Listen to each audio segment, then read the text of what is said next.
Zirvədən salıbdı yolu babalar, fikri kamal ilə dolu babalar, müqəddəs yaşayıb ulu babalar, mən də fitnələrdən gel olmalıyam.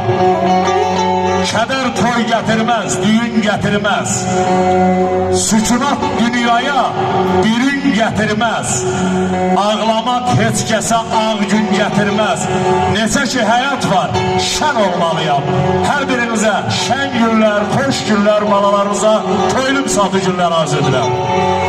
Hər bulaq başında xatırla məni, gəzdikcə bax, o dağların döşünə izin var daşında xatırla məni.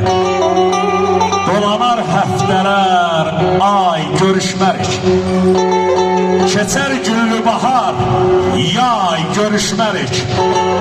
Çağırsan vermərəm, hay görüşmərik, bir qarlı qışında xatırla məni. Umrudan az gideyləm, dad eylə, özü gedər qalar ancaq ad elə.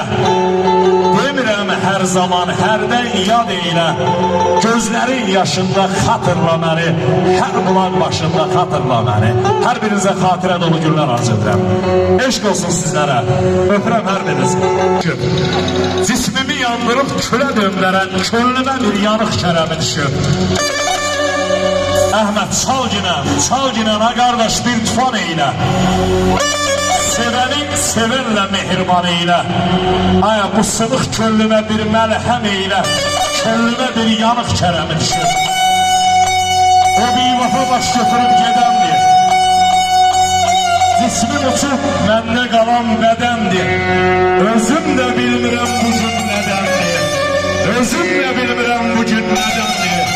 Könlümə bir yanıq kərəmi düşüb, könlümə bir yanıq kərəmi düşüb.